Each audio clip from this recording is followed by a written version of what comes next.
Si guardan silencio estaría mejor. Déjenme presentarles a mi amigo el embajador Eduardo Roldán, aquí presente. Les ruego que le otorguen un aplauso al señor, por favor. Resulta que el embajador es licenciado, maestro, doctor en Relaciones Internacionales, estudió en la UNAM, en la Universidad de Pensilvania, en la Universidad de Columbia. Ha escrito más de 20 libros, nos platicará él ahora mismo algo sobre el particular, y aparte ha sido embajador en diversas funciones diplomáticas de México, destacando por ejemplo la de Argelia. Adelante, joven, siéntese por favor. Entre otros puestos ha sido presidente de AMEI, ahora está en la Asociación de Servicio Exterior Mexicano como presidente. Ya ha estado con nosotros, seguramente algunos de ustedes lo recuerdan, algunas ponencias que tuvo a bien dar en esta institución. Y el día de hoy va a hablar sobre un tema que a muchos de ustedes les interesa, o por lo menos a varios, que es el tema de la política exterior china. Nos va a hablar de ello, va a hablar de un libro, del cual evidentemente él es coordinador, coautor, y posteriormente escuchará idealmente sus preguntas. Así que les aprecio su atención. Se abre con el BNS. Adelante, embajador, y bienvenido. Muy bien. Entonces, quería comenzar con el video, pero vamos a dejarlo entonces hasta el final. Comenzamos con la presentación de... Ya tenemos un PowerPoint. China en la nueva configuración.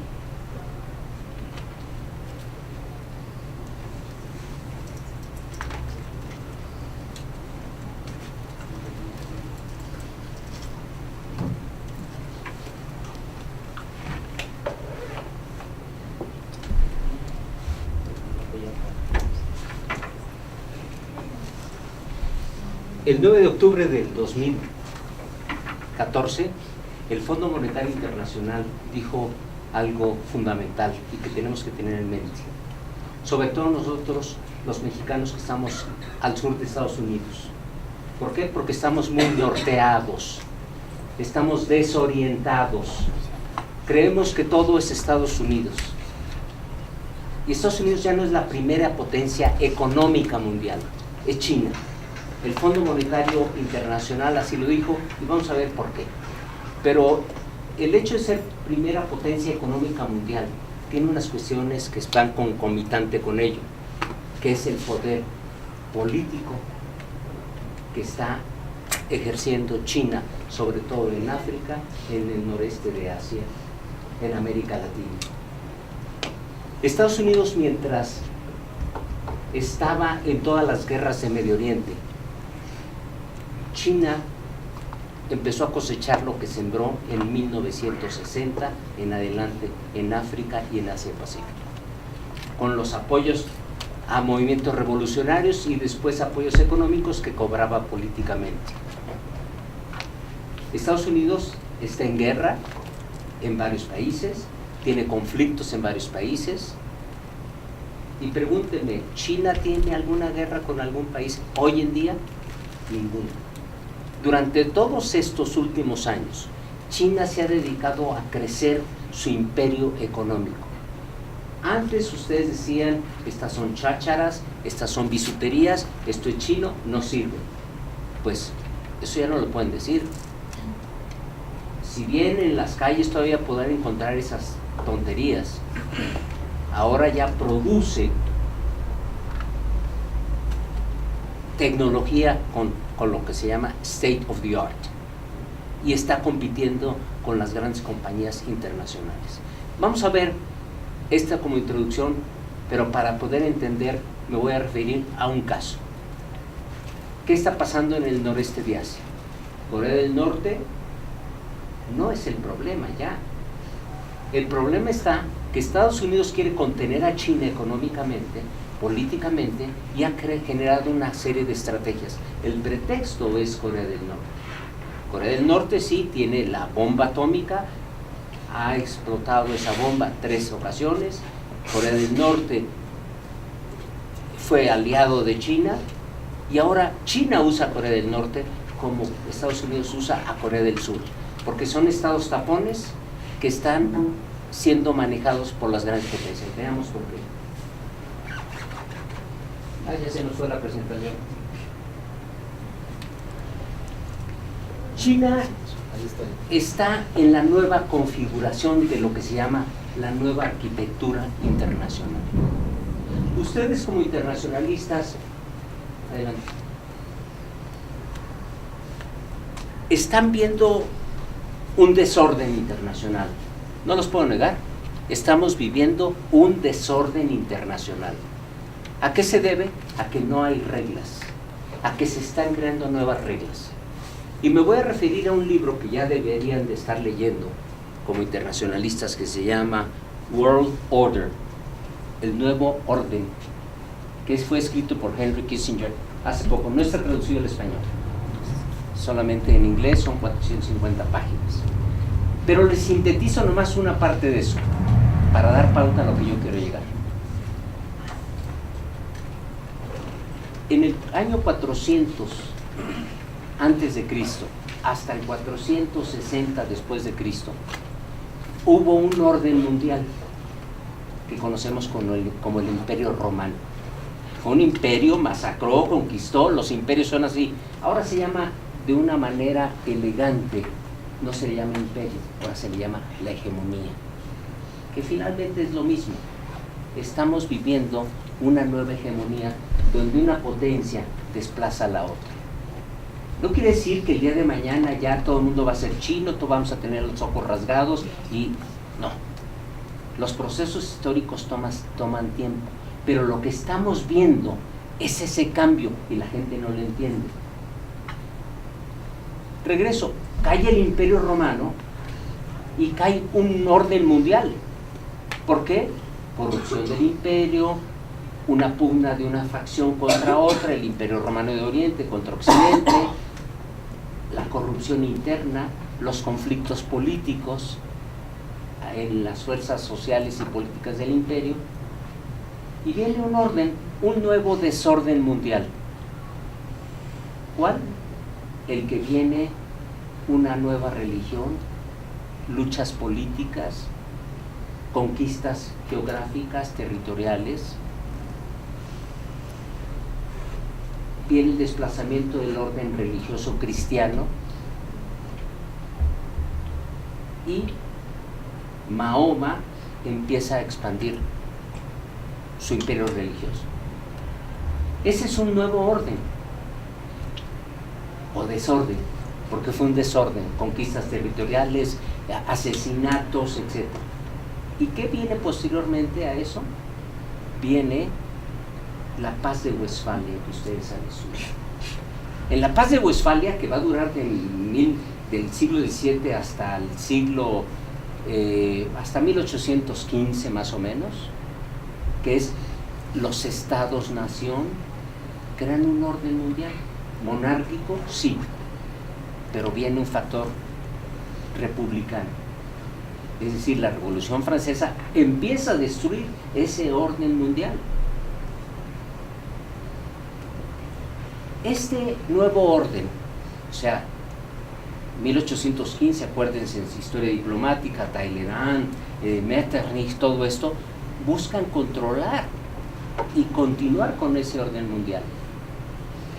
Pero entre 1800, esto más o menos termina en 1830, en fin, y viene otro nuevo orden mundial que es de 1815 a 1914.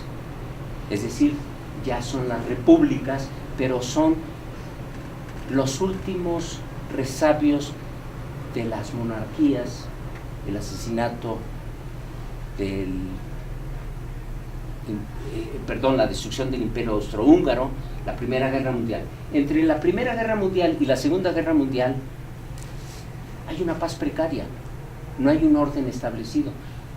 Viene la Segunda Guerra Mundial, termina la Segunda Guerra Mundial y se establece un orden mundial con una nueva hegemonía, donde ya no es Inglaterra, ya no es Austria, ya no es Hungría, es Estados Unidos.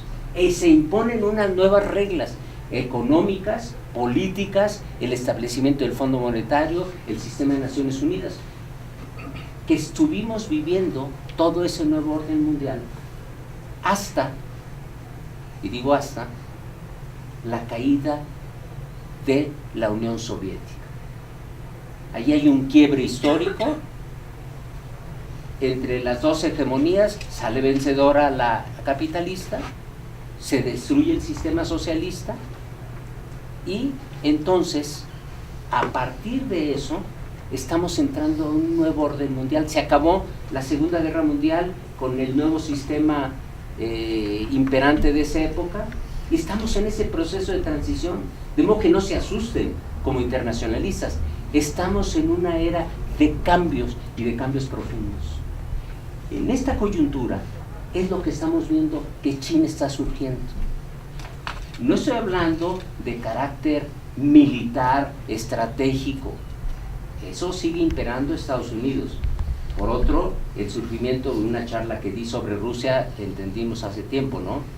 Que Rusia durante 10 años quedó convulsa hasta que llega Putin y le da un nuevo valor a lo que ya tenía Rusia, a esa desintegración que fue provocada pues por la caída del sistema soviético, Boris Yeltsin, Gorbachev, todo lo que ustedes conocen. En 2008, el 8 de agosto, a las 8 de la noche del 2008, Rusia regresa a la palestra internacional como otra nueva gran potencia. Y de ese estado convulso de esos 10 años, pues Putin, en el juego de las sillas con Medvedev, se turna en el poder y estamos viviendo eso. Ya la Unión Europea o Estados Unidos no pueden hacer con Rusia lo que hicieron durante 10 años. Rusia tiene también elementos para contrarrestar a las fuerzas económicas. Y las medidas que la Unión Europea ha tomado recientemente, ustedes ven que se han hecho el harakiri también ellos. O sea, ya no es de que yo te hago y tú no me afectas. No, nos afectamos todos, porque vivimos en un mundo interdependiente. Eso estamos viviendo. ¿Y qué tiene que ver con esto China? Mucho. Porque mientras China se aisló de esos conflictos y les dejó a Estados Unidos y a la URSS de que se enfrentaran en Afganistán, fracasó en Afganistán la URSS, entre Estados Unidos, y es un hecho de que ahorita es un estado convulso. No hay tiempo, pero en alguna otra ocasión platicaremos de las guerras o de las primaveras árabes. El desorden que nos dejó Francia, y digo Francia, no Estados Unidos, en Libia, tiene unas consecuencias terribles, porque estamos viviéndolo nosotros como mexicanos también. O el conflicto de Ucrania con Rusia, lo estamos viviendo nosotros, porque la contención que ha hecho Estados Unidos hacia Rusia, pues el petróleo tiene mucho que ver. O sea, ¿ustedes creen que nomás surgió el problema del petróleo nomás así? No, fue provocado porque Estados Unidos también ya tiene fuentes no convencionales. ¿Y a quién querían golpear? A Rusia y a Venezuela. Pero de pasada nos está afectando a nosotros, porque no tenemos un análisis de prospectiva en nuestro país. Vivimos en un país del ahí se va, donde no tenemos una estrategia de largo plazo. Todo es sexenal, hasta que vivimos en un eterno país en vías de desarrollo.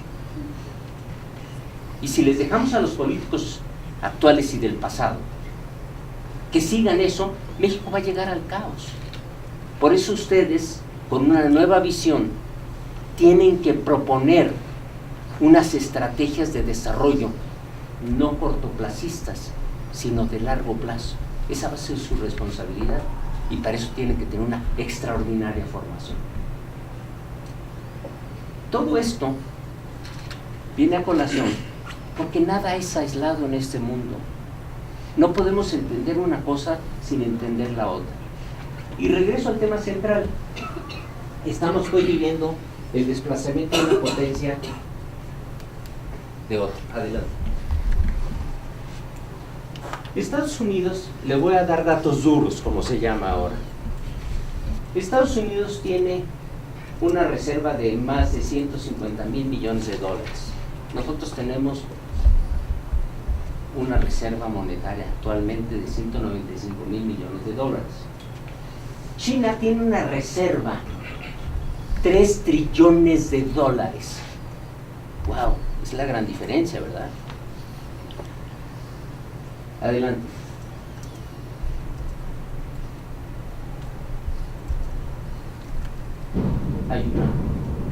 Vemos que hay una vigilancia mutua.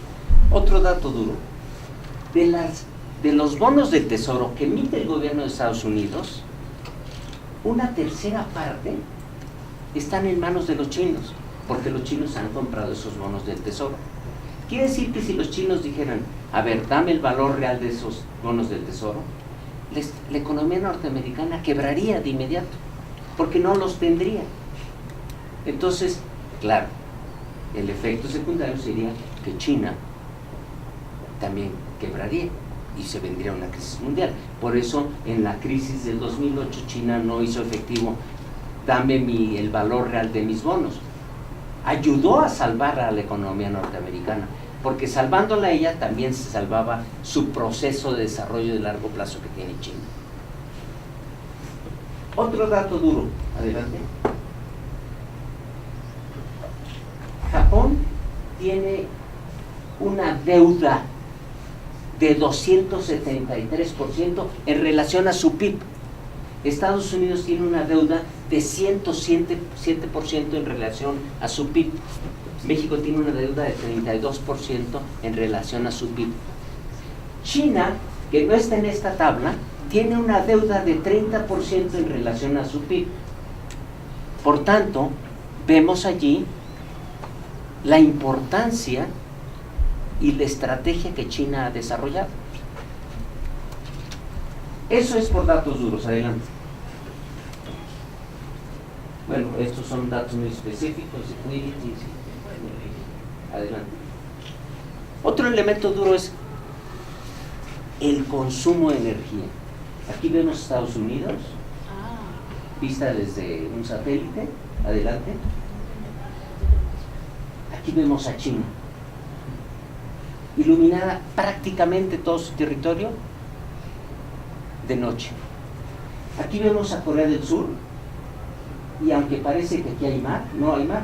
La continuación es la península coreana, y donde nomás Pyongyang está iluminado de noche, porque Corea del Norte dedica el 17% de su PIB, de su Producto Interno Bruto, a cuestiones militares y de armamento. Adelante. Si hay una amenaza nuclear, si existe. Corea del Norte ha explotado 3 bombas atómicas. El 80% de lo que consume Corea del Norte proviene de China.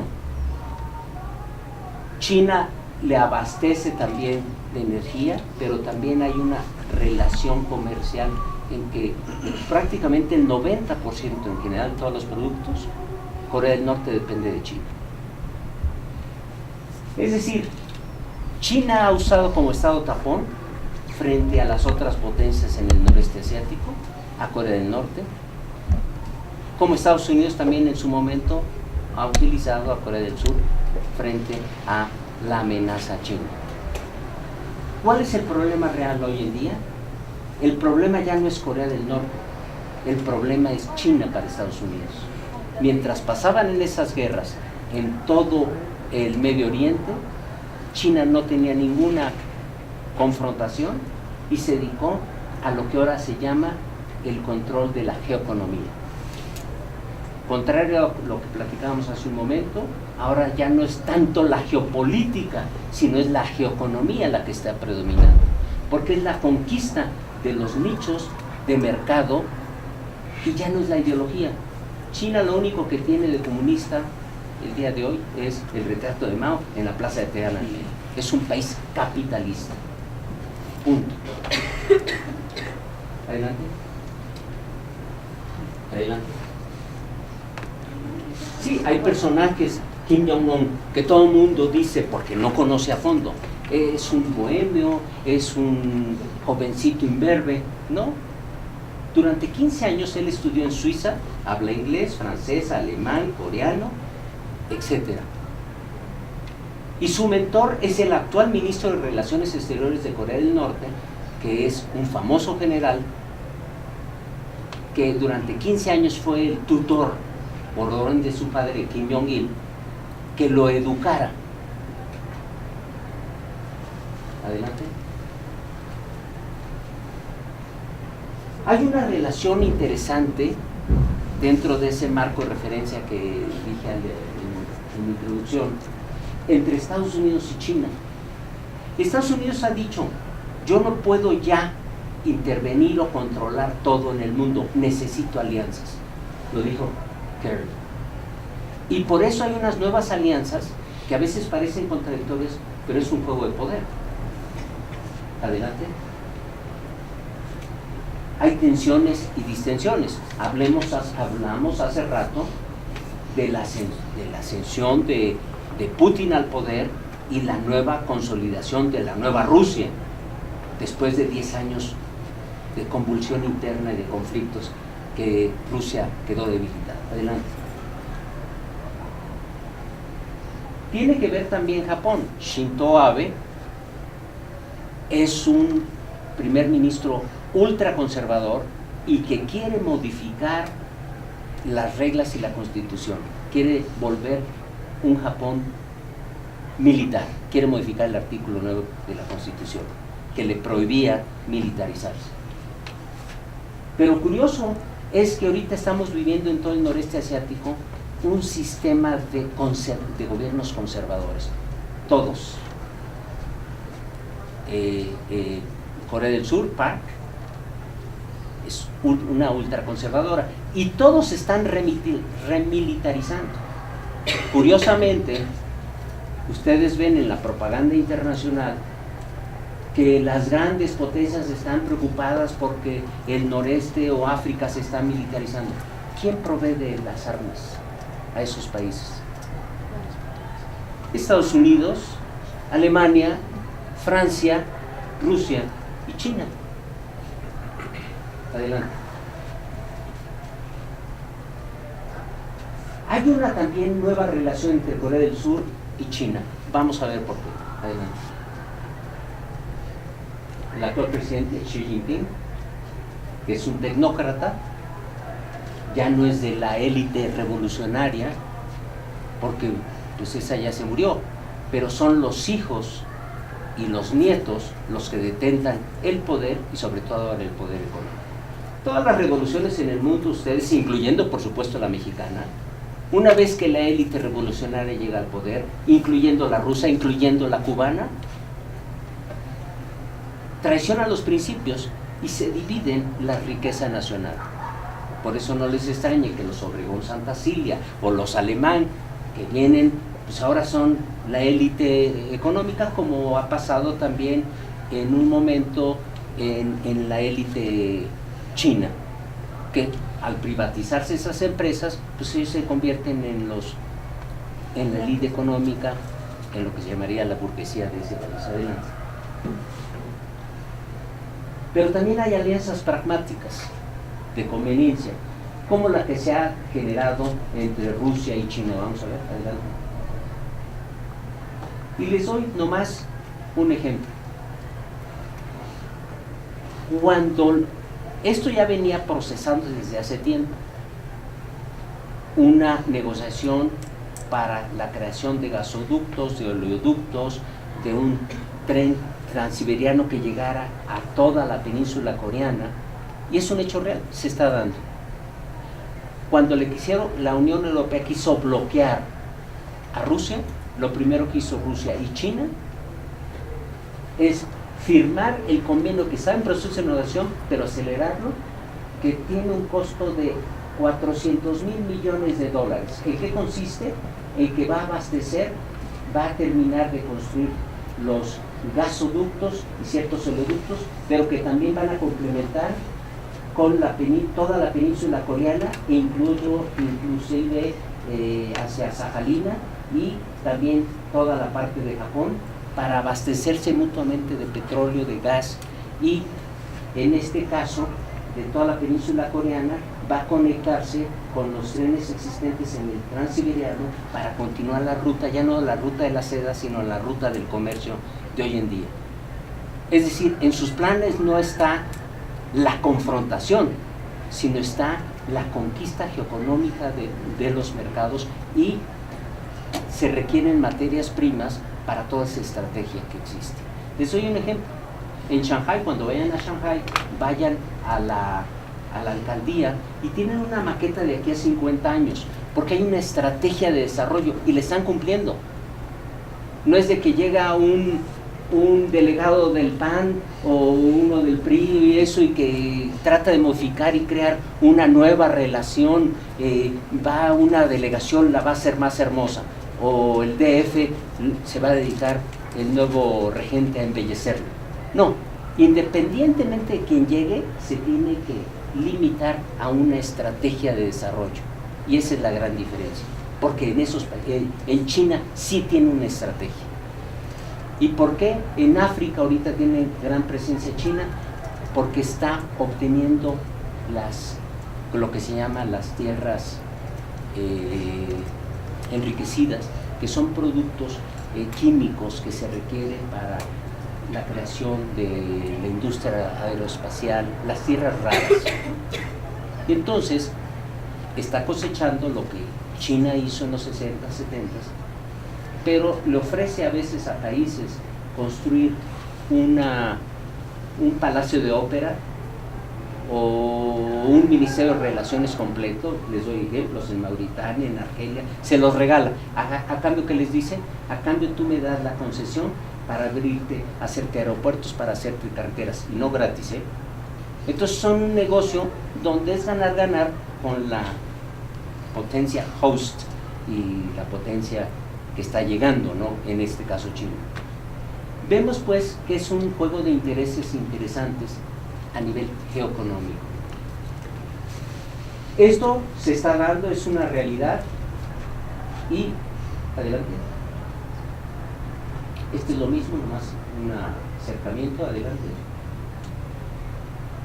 ¿Existen conflictos territoriales? Sí.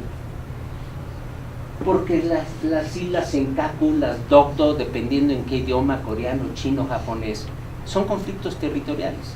No es tanto la isla, los islotes, sino, ojo, el mar patrimonial que conlleva el ser dueño de esa isla, o el mar territorial, porque allí hay, en aguas profundas, hay tanto riqueza gasífera, petrolera, como también marítima. O sea, acuérdense que estos países consumen mucho los mariscos, los pescados, en fin, y eso les interesa. Es algo que no ha terminado. A pesar de esos conflictos, hay alianzas políticas en coyunturas determinadas que les benefician. Adelante.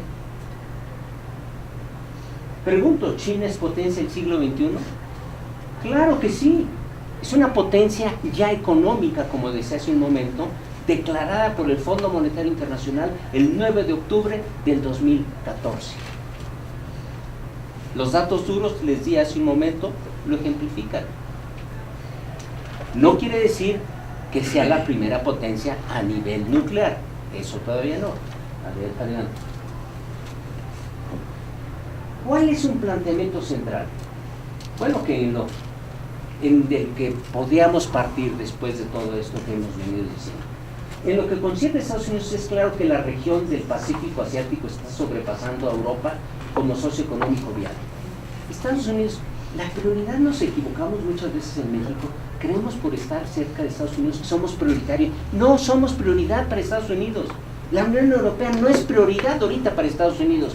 La prioridad es Asia-Pacífico, la prioridad es China. Y ante la ausencia de toda una estrategia de Estados Unidos hacia esa área, que la descuidó, por lo que decíamos hace un momento, Estados Unidos hace 3 años, no hace 20 años, hace 3 años diseñó una estrategia, y se llama TPP, Trans-Pacific Partnership, que creó 12 países para contener la influencia económica de China en Asia-Pacífico y en América Latina y en África. Y México, como de costumbre, dijimos sí, sí, sí a todo. Y nos metimos al TPP, que debió haberse firmado en enero de este año, y por discusiones que se han alargado, no se ha firmado. 8 de los 12 países donde vamos a ser miembros, tenemos históricamente, desde que México es México, una balanza comercial deficitaria, y no lo entendemos. Entre otras cosas, hay cosas muy graves que están pasando. Es que a todo decimos que sí, y que a los productos genéricos que nosotros podemos producir, Estados Unidos dijo no en la negociación del TPP. Nomás les doy ejemplos de lo que está pasando. ¿Por qué? Porque no hay peor cosa en política internacional que se confunda la coordinación con la subordinación. Y en México hemos confundido y nos hemos subordinado a muchas cosas donde no tendríamos que subordinarnos, tendríamos que negociar. Y por eso la política exterior de México, pues no es la política exterior de México que tiene un valor como la tuvo, y tenemos que ser claros en eso. Yo me acuerdo cuando fui alumno del profesor Zbigniew Brzezinski, que lo comentamos la vez pasada.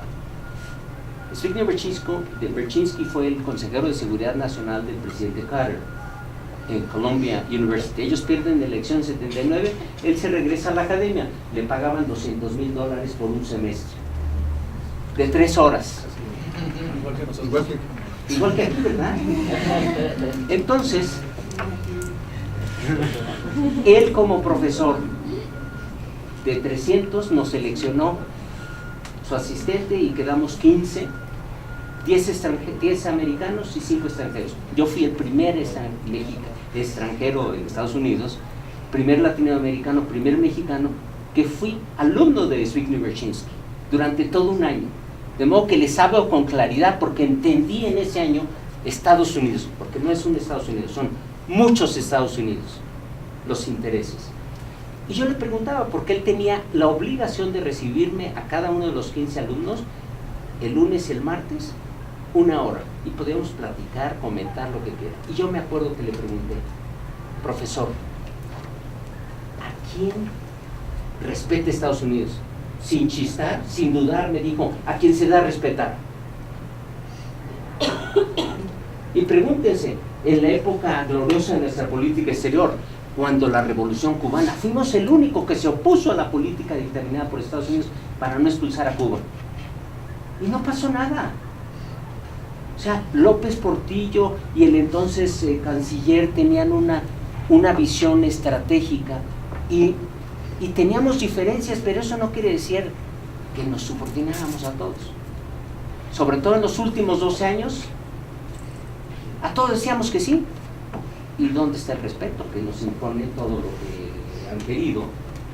Bueno, las consecuencias las vemos. Pero regresando acá, China sí se ha dado a respetar.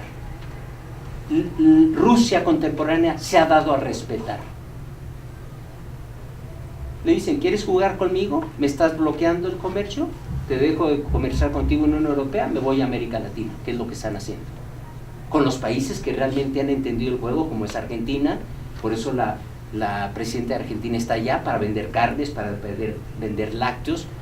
Brasil también ha tenido una estrategia. Y ha habido en la política internacional, acuérdense, puede haber juegos de suma cero, donde lo que pierde uno gana el otro, pero lo mejor es una de quid pro quo. Porque hay, por ejemplo, a Estados Unidos le interesa que haya una estabilidad en México, sí, como a nosotros también, pero si a todo decimos sí, pues tenemos el caso de los rápidos y furiosos, ¿no? Donde nos subordinamos a la estrategia Mérida, y pues así nos fue. Entonces la estrategia aquí de China, de Estados Unidos, ha sido para contener a China y en el orden económico, el TPP. Es allí el juego, el meollo de toda la situación. Adelante. China ha resurgido no solamente en sus aspectos militares, sino con gran poderío económico e influencia política. China está actualizando, reajustando, reequilibrando sus intereses geopolíticos, geoestratégicos y geoeconómicos a la nueva arquitectura mundial. Esa nueva arquitectura mundial que yo les mencioné hace un rato. Y a su nuevo carácter como líder global hegemónico. Si ustedes quieren llamar imperial, también se los acepto. Es un sinónimo elegante, antes era imperio, ahora se llama hegemonía. ¿Por qué? Porque quiere avanzar al rango de primer potencia económica, que ya lo logró, política y militar. Les doy otro ejemplo. Documentos oficiales que yo he visto, que yo he leído, que yo he analizado de China, de aquí al 2040 tienen una estrategia para que jóvenes como ustedes hablen chino al mismo nivel que el inglés. ¿A través de cuál? De los institutos Confucio. Y están penetrando todos los países del mundo, conjuntamente con el Cervantes, en fin, dándose mutuos beneficios. Pero la estrategia de China es porque a través de la cultura también se da un fenómeno de influencia. China no está descuidando eso. Adelante. En suma, el análisis del noreste asiático y la reciente crisis en la península coreana que se ha estado dando es una oportunidad para medir la capacidad conjunta de China y Estados Unidos en el manejo de los asuntos globales. Es un juego político de las grandes potencias que se está dando en esa área. Adelante. ¿Cuál es la perspectiva de Estados Unidos? Bueno, la península coreana adquiere relevancia geopolítica, geoeconómica y estratégica en el área. Me detengo aquí. 1994, el presidente Carter en esa época diseña toda una estrategia para reconvertir las instalaciones nucleares de Corea del Norte en instalaciones nucleares para producir con agua ligera electricidad y no bombas. En esa época se decía que tenía 8 kilogramos de plutonio Corea del Norte. Y se decía, ¿tiene la bomba o no tiene la bomba? Todavía no la tenía. La tuvo en 2006, la explotó en el 2009 y en el 2013. ¿Pero por qué fue en el 2006? Porque en el 2000 llegaron todo un acuerdo, 1994, con Carter, con los demócratas, y se desmanteló. Pero llega el presidente Bush al poder y crea el eje del mal. Entre ellos está Corea del Norte. Corea del Norte siempre ha tratado de ganar tiempo, y blofeando y chantajeando. Como vinieron los republicanos, entonces utilizaron el chantaje y la amenaza y siguieron desarrollando y canalizando el 17% de su PIB, los coreanos del norte, para producir la bomba atómica. Y la produjeron. Carter, cuando se da cuenta ya después de que pierden los republicanos, busca negociar y manda por primera vez en la historia después de la guerra de Corea a un alto oficial, a la secretaria de Estado en esa época, Madeleine Albright, que en su libro, en su biografía, que se llama Madame Secretary, ella narra cómo había convencido ya a Kim Jong-il, el padre de este joven, a desmantelar todo eso. Y ella dice, porque es menos costoso para la economía norteamericana proveerle de millones de trigo y de arroz y desmantelar eso, que nosotros seguir creando ejércitos y estrategias militares. Nos sale más caro la cuestión militar que la cuestión alimentaria. Y casi se logra, pero en eso está la guerra de Medio Oriente y se descuida, vienen las elecciones, pierden los demócratas y ganan los republicanos. Y llega Bush al poder, por tanto, se crea toda una estrategia con Condoleezza Rice de no. Y es cuando se desarrolla la bomba nuclear, ahora sí plenamente por Corea del Norte. La historia la conoce. En vez de debilitar al gobierno norcoreano, lo fortalecieron, pero China estaba atrás de ello, para contrarrestar toda la influencia que estaba generando Estados Unidos en todo el noreste asiático. O sea, es un juego real de potencias. Así pues, Estados Unidos ha buscado continuar hablando con fuerza en contra de las amenazas existentes. ¿De qué? Pues de Corea del Norte. Para ello también ha fortalecido su presencia, pues en Japón hay 50,000 fuerzas militares, en Corea del Sur hay 28,000 y quiere expandirse. Acuérdense, hace una semana hay movimientos sociales en Japón que se oponen al crecimiento de la presencia militar estadounidense en el norte, una de las islas de Japón. O sea, todo esto obedece a esta gran estrategia, ¿entendido?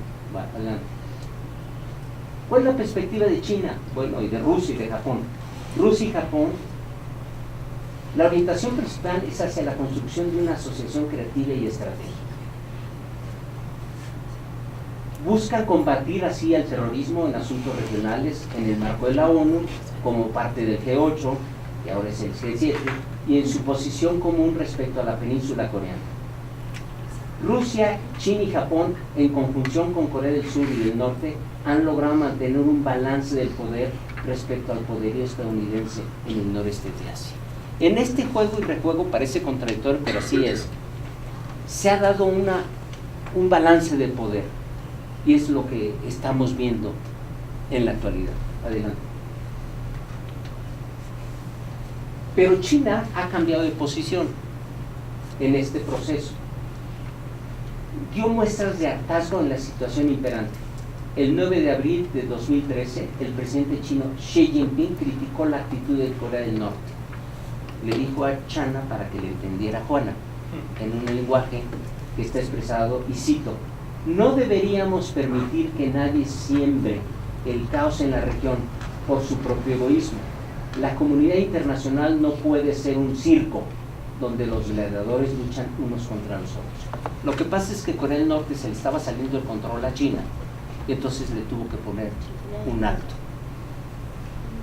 China busca romper el círculo vicioso, pero al mismo tiempo seguir usando a Corea del Norte para contener a Estados Unidos. China propicia que Corea del Norte se adapte más a la situación de China y su modernización. Para China, las provocaciones de Corea del Norte empujan al rearme de Japón y a Corea del Sur y justifican que Estados Unidos refuerce su séptima flota en el Pacífico. ¿Se entiende? Adelante. ¿Qué hay en el fondo de todo esto? Que las potencias del noreste asiático le temen también en una Corea unificada, y les voy a dar datos duros. La política de Corea del Norte y del Sur fue de acercamiento, sobre todo a partir de los 80s, y en particular de 1990, 91, 92. ¿Por qué? Porque no los políticos, sino los empresarios coreanos del sur necesitaban a una Corea del Norte que les proveyera, porque en Corea del Norte está el 80% de los productos brutos que necesitan para toda la industrialización y la expansión de Samsung, Kia y todo lo que ustedes conocen, de los chaebols coreanos. Y fueron los empresarios que obligan al gobierno de Corea del Sur, en la época Kim Jong-sam, Kim Dae-jong, a acercarse al norte, y se firman acuerdos de paz y de desmantelación nuclear, de todo, sin la presencia de China, de Japón, de Estados Unidos, ni de Rusia. Solamente el norte y el sur. Y están los acuerdos. Me tocó vivir esa época en Corea. Estados Unidos se asustó, dice no. Sin mí, ninguna reunificación. Entonces, obliga a las dos partes a desmantelar esos acuerdos, a deshacerse de esos acuerdos, y se da otra nueva confrontación. Porque Corea del Norte, del Sur, estaba, en esa época se calculaba que el costo de la unificación, acuérdense que había pasado recientemente lo de la unificación alemana, habían calculado estos centros de investigación $400,000 millones el proceso de reunificación de las dos Coreas. Actualmente cuesta más de $800,000 millones la reunificación. ¿Por qué le temen a la reunificación? Corea Unida superaría el PIB de Alemania y el Reino Unido en el 2040. Son cifras analizadas por un think tank muy serio que se llama Hyundai Institute. se convertiría Corea unificada en la 8ª economía mundial, por encima incluso de Japón. Ahorita Corea del Sur es la 15ª economía. México se disputa 14ª, 15ª. En el año 2050, estamos en el 2015, tendría la Corea unificada un PIB de 6 billones de dólares. El PIB per cápita iría de $22,000 durante el primer año tras la unificación hasta 66,000 en 2040 y 86,000 en el 2050. Hoy en día Corea del Sur es la 15ª, que les dije, con un PIB de 1.2 billones de dólares. Corea del Norte permanece al margen de la economía del mercado con un PIB de 12,000 millones de dólares. Muchos países en la región le temen a una Corea unificada, no solo por razones históricas, sino también por razones económicas.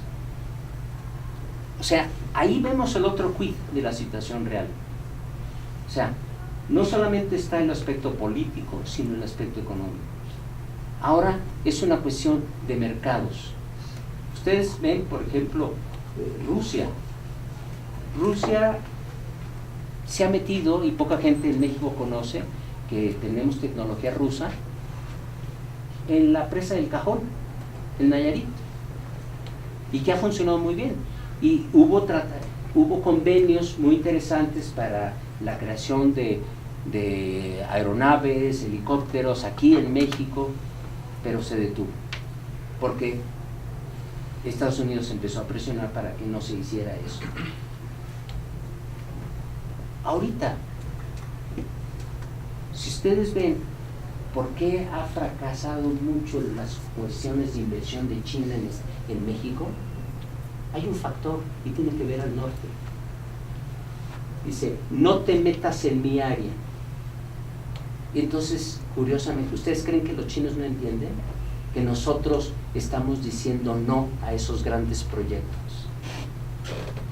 No solamente hablo de Cancún, hablo de todos los que ustedes conocen, de los 12 proyectos, y China está enojada también, y China ha reaccionado contra México, desde la cuestión de la cuarentena hasta molestias de orden político. A China le interesa a México, por supuesto, pero donde no se dice nada es las presiones que están abajo de la mesa y que provienen del norte del país. Bueno, adelante. Conclusiones. Yo creo que en el caso de Corea, que es un ejemplo de la política exterior, China, en un área particular, tenemos que entender que Corea del Norte ha servido como Estado tapón, como un conflicto de intereses regionales. Pero si queremos realmente resolver esa cuestión, tenemos que hacer como Alejandro Magno hizo en su estrategia para conquistar el mundo, como él decía. Dice la leyenda que cuando iba a la conquista del Imperio Persa, se encontró en un templo un nudo, que ahora le llamamos nudo gordiano, que era tan complicado de deshacer que prácticamente era imposible. Pero la leyenda decía que quien lograra destrabar, deshacer ese nudo, tendría la gloria del mundo. ¿Y saben qué hizo Alejandro Magno? Cortó el nudo de un lado, el otro, e unió los dos lazos. A veces las situaciones son tan complicadas que hay que recomenzar y cortar el problema de tajo y unir los hilos. Requerimos imaginación en el mundo. Por eso yo les decía, la responsabilidad de ustedes jóvenes es enorme y tienen que estar bien formados, porque el mundo se ha vuelto más conflictivo, vivimos en un proceso de transición, vivimos ahorita en un mundo donde las reglas en esta nueva arquitectura internacional se están conformando. Adelante. En lo que concierne a Estados Unidos, la región del Pacífico Asiático ha sobrepasado a Europa como socio económico viable. Más del 50% del PIB mundial está en Asia-Pacífico.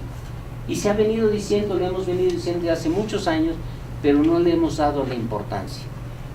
Hablamos siempre en términos, vamos a diversificarnos, y siempre es un discurso retórico pero no se logra.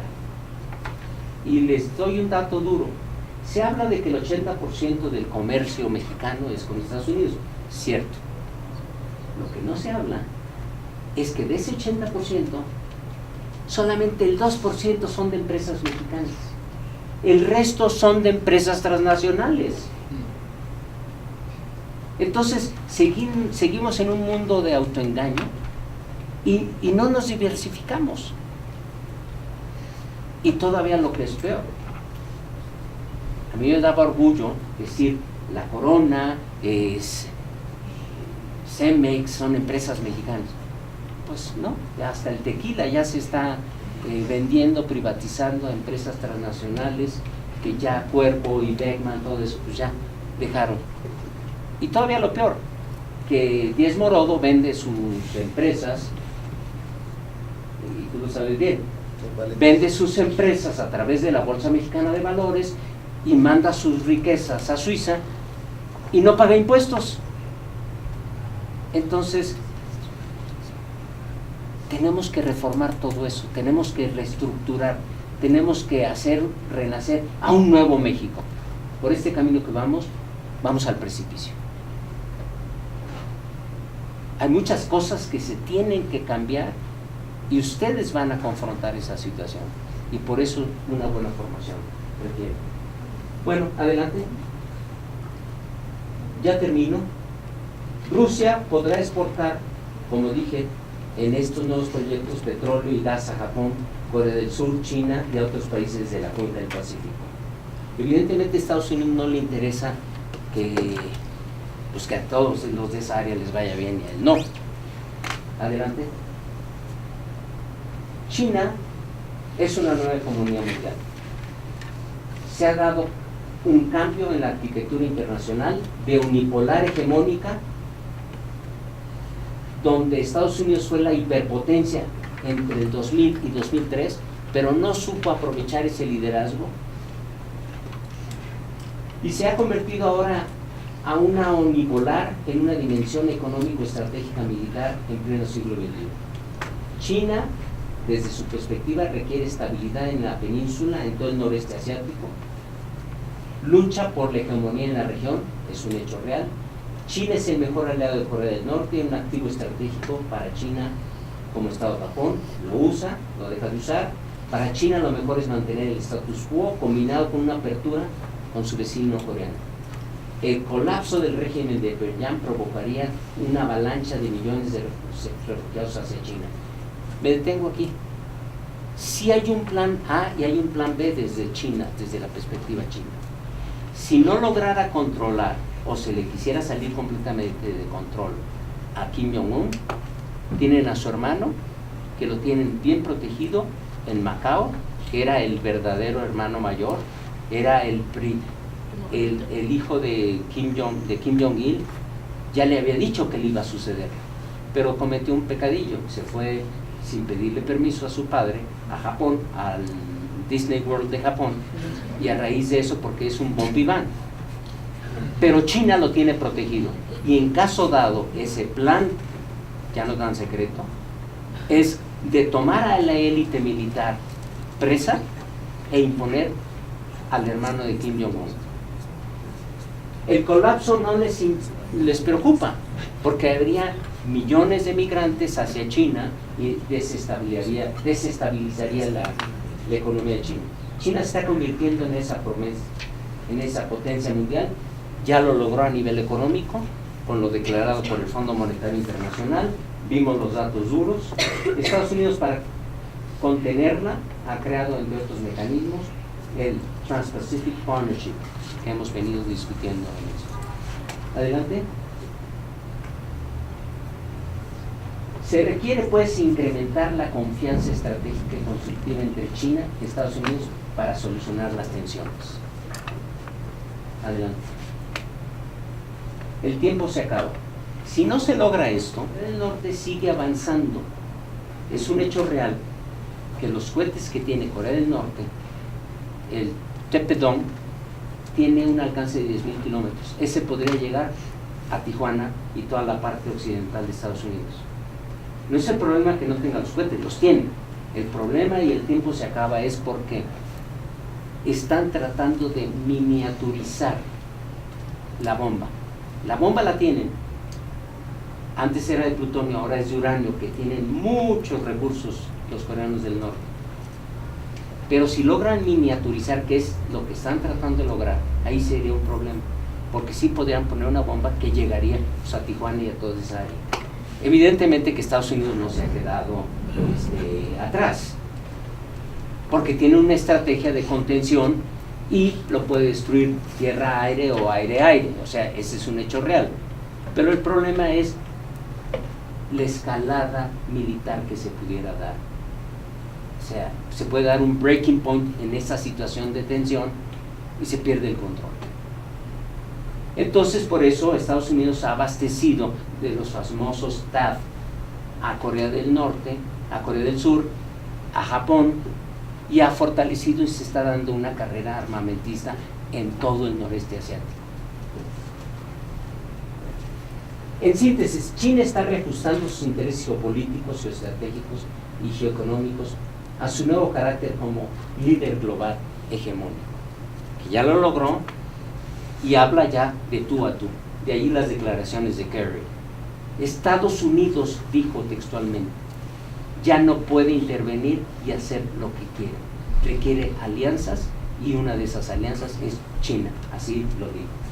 Adelante.